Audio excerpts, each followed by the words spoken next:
What's up guys, welcome back to Paul's Hardware. This is my monthly builds video for October 2020. In this series, I help you guys choose the parts for a computer that you might be assembling based on your feedback and based on different price points. Today I'm going to be talking about computers that you can build for $500, $800, or about $1,000, but you know what? It might not actually be the best time to build right now. Excellent! Corsair has new cases. The 4000 series presents a solid mix of looks, functionality, and affordability for new and veteran PC builders alike. A spacious interior and the rapid route cable management guides make for easy assembly with room for up to 620mm or 440mm fans. The 4000D Airflow features an optimized airflow-focused front panel, while the iQ 4000X sports sexy tempered glass panels and is RGB ready with the included lighting node core. Click the sponsor link in the description for more.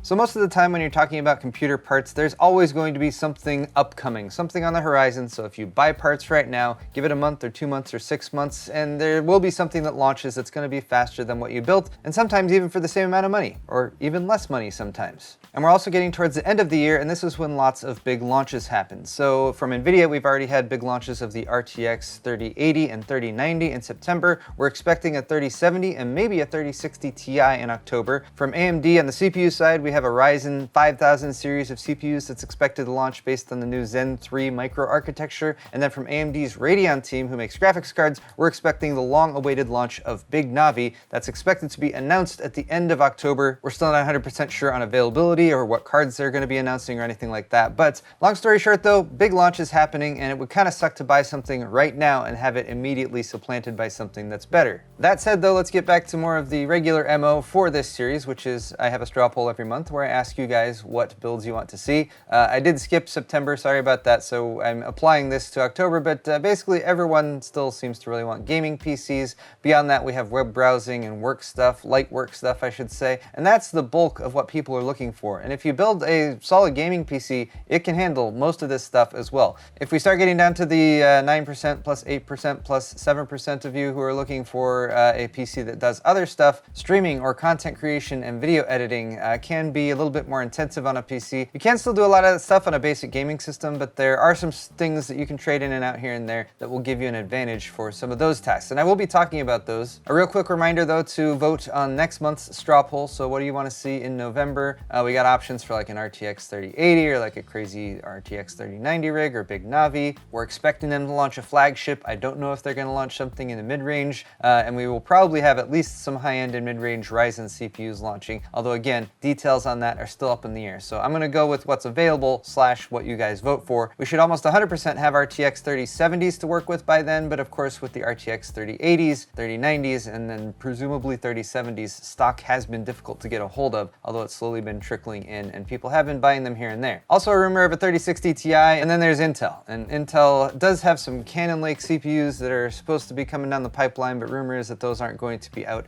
until CES 2021, so probably not in time for next month's video. So as I was looking at these requirements and anticipating what's coming up, the thought occurred to me, let's look at what I recommended 2 months ago, and that was PCs at $500, $800, and $1,000. And I looked at those and I was like, I don't think my recommendations have changed very much for anyone who's trying to build a functional gaming PC at those price points. So today I decided to change things up and do things a little bit differently. So I'm gonna go over those parts lists again, and I'll talk about which parts are still viable and you can buy right now, and which parts we're anticipating will be supplanted or overtaken by newer models very, very soon. So what I did 2 months ago was I took a pretty nice starter system for around $500, and you can still get all these parts for less than $500. It's an AMD system with an AMD processor, so it's going to use the AM4 socket, and we have various motherboards available for that with different chipsets. You can get a B450 chipset motherboard, a solid one, for around $100 to $120. The majority of people can get by just fine with a 16 gig memory kit right now, and for Ryzen 3000 series or better, you probably want to go with DDR4 3600, and it doesn't cost that much more to get DDR4 3600 compared to something like 3200 or slower, so that's what I'm recommending there. For storage, it's best to start out with a 500 gig class SSD, which you can find for for $50 to $60 or $70 depending on the type you're getting, and more on that in just a second.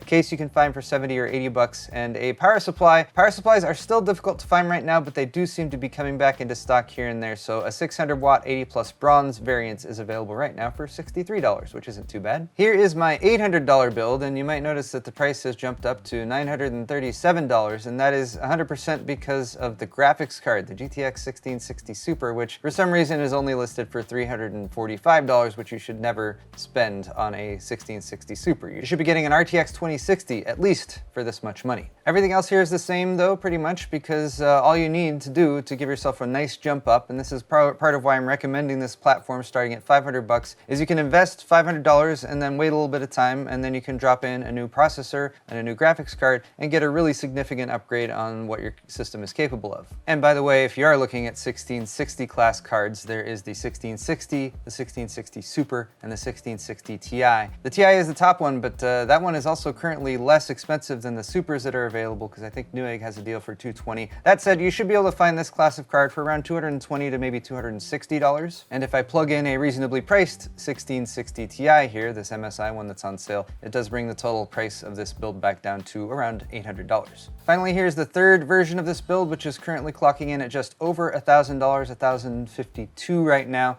We are still sticking with the Ryzen 5 3600. This was on sale for down around 170 bucks in the past month or two, and for some reason it's jumped back up to $200. I don't know if this is something that's being done intentionally in anticipation of the launch of the 5000 series, which is going to be the successor to the 3000 series, but it is part of the reason why the cost of this build is more. The only other change gone within this is just upgraded the graphics card one more time to an RTX 2070. RTX 2070s are also becoming harder to find, and this one is $460. For this price, I would look at RTX 2070 Supers, which should start at around $500, and it is a nice upgrade for that extra 40 bucks or so. So links to all those parts are down in the video's description, and you can totally check those out, and you could even buy those parts and build the systems right now. But as mentioned at the beginning, new stuff is like about to launch right now. So I'm going to quickly go down the parts list for each of these. I made a spreadsheet here to try to make things just a little bit simpler. So we have all the main parts over here on the left: CPU, graphics card, motherboard, memory, storage, case, and power supply.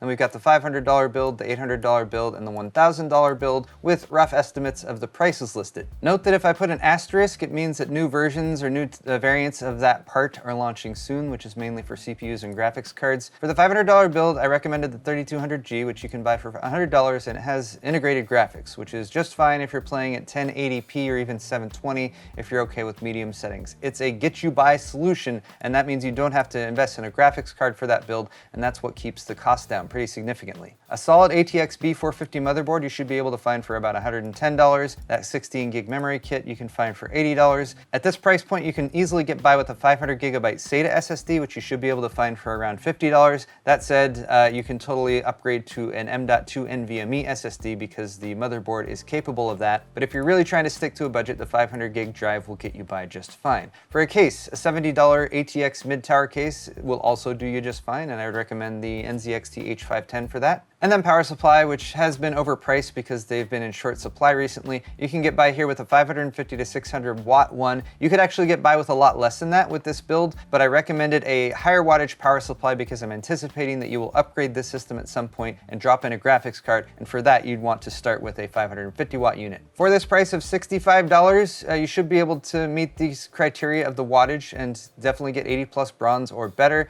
You might not be able to get a modular power supply, which is nice, but you should be able to find something that's all black cables. And my solution for this, which I think is still a decent price for right now, is this EVGA unit, which you can get for $63. It's actually, you can add to cart, you can buy it straight up.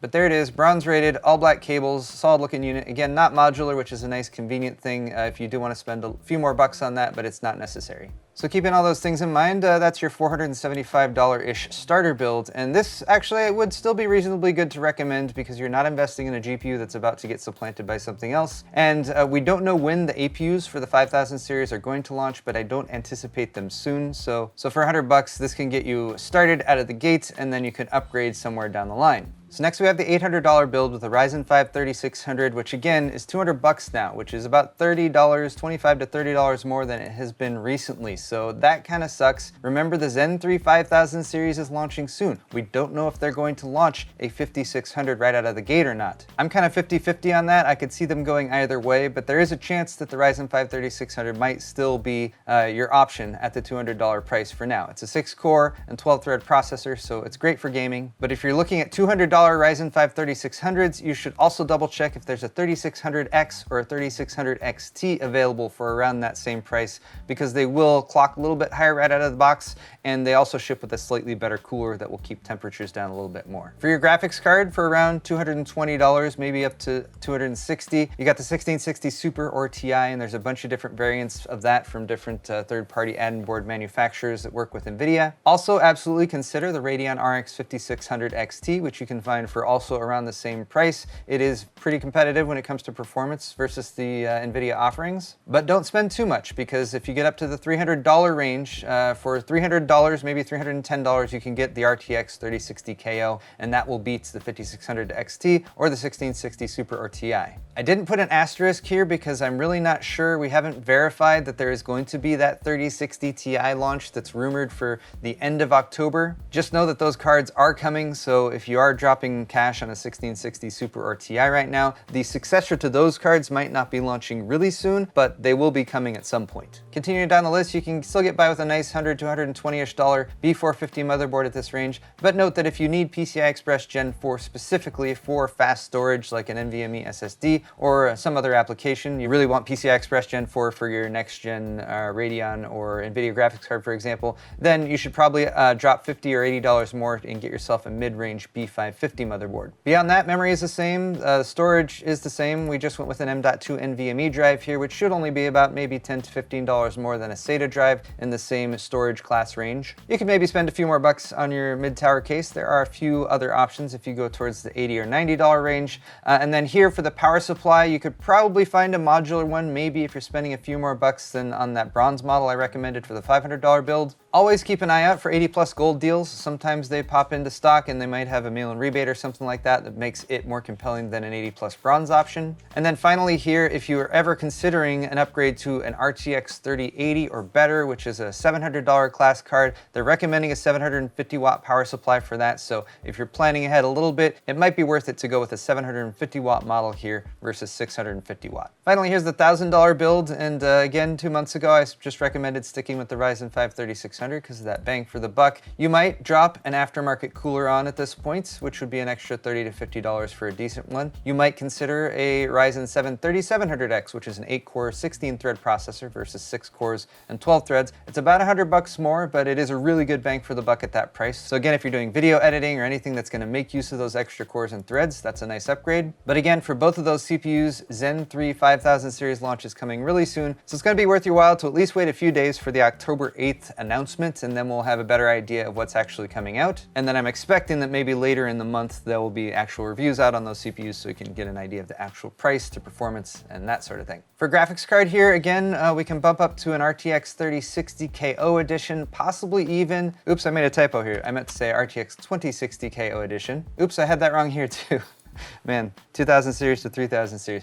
The RTX 2060 KO edition is about $300 to $320. There are even some other variants besides the KO edition that you can find for around $320 or so, again, if you're looking for sales. Even if this rumored RTX 30 Ti comes out, I have a feeling that's probably going to be like a $400 class card, so it might not even, again, be something that supplants the RTX 2060 or the KO edition at the $300 price. But again, just something that you might want to wait around for to find more information on if you're able to wait until the end of October. We do not have confirmation that there will be an RTX 3060 Ti. We do not know what the price is or will be. So that's definitely a wait and see proposition, but just trying to give you guys all the information that I have right now so you can make the best decision. Here I'm recommending an ATX B550 motherboard again, just a little upgrade to give you access to PCI Express Gen 4. B550 gives gives you PCI Express Gen 4 for your main expansion slot for your CPU, as well as for one M.2 slot. But if you need more, you get Gen 4 through the chipset and everything as well. If you go with an X570 motherboard,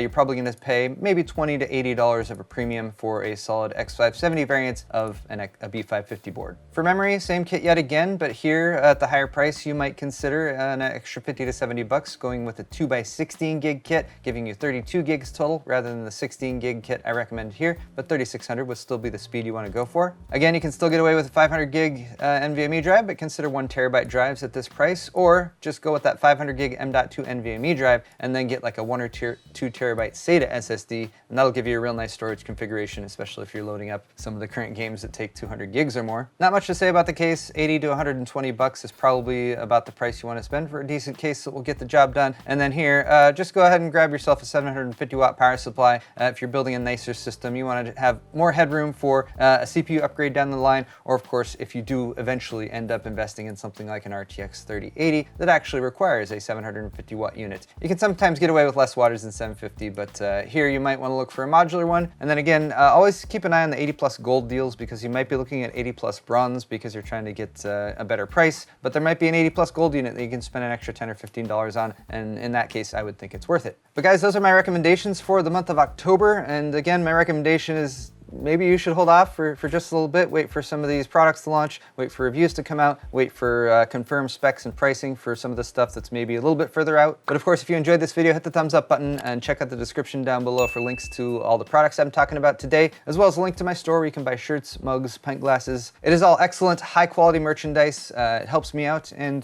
get yourself a nice shirt to wear like this one as well. Thanks again for watching, guys, and we'll see you in the next video.